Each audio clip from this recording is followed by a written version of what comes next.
Wala ng 3 araw na tigil pasada ng mga tsuper pero hindi sila kontento sa pagtugon ng gobyerno sa krisis sa langis. Live mula sa TV5 Media Center, nangungun sa balita si Mon Gualvez. Mon, sa mga nagprotestang nakausap mo ay anong sinabi nila?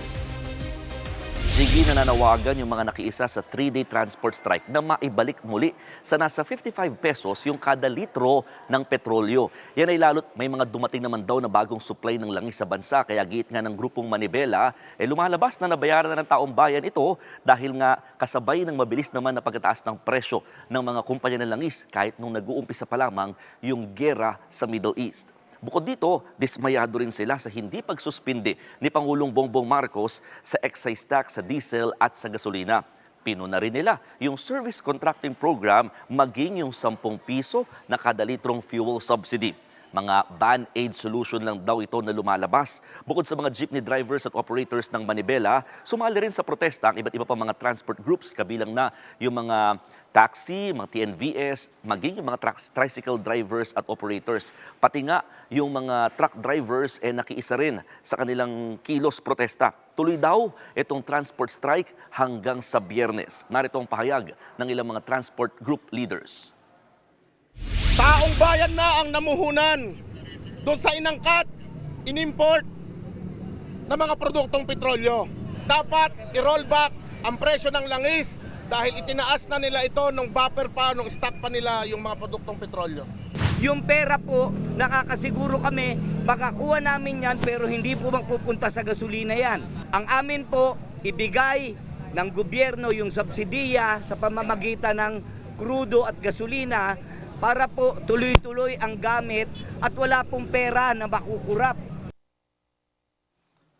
At mo, nasabi na talaga ng palasyo na malabo nang suspindihin ang excise tax ng diesel at gasolina. Anong paliwanag nila dito?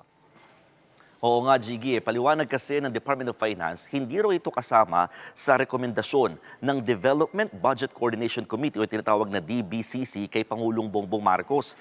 85% daw kasi ng mga gumagamit ng diesel at 30% naman or 50% naman ng mga gumagamit ng gasolina mga pinakamayayaman na tao dito sa Pilipinas. Kaya imbis daw na suspensyon sa excise tax, mas makikinabang daw kahit papano yung mga pinakaapektadong sektor sa fuel subsidy gaya ng 10 piso na diskwento sa kada litro nga ng diesel. Bukod dito, tinatayang 6 na piso lang daw ang kada litro ang mababawas sa presyo ng petrolyo kapag tinapes naman yung excise tax, bagay na pinabubulaanan ng grupo rin ng Manibela.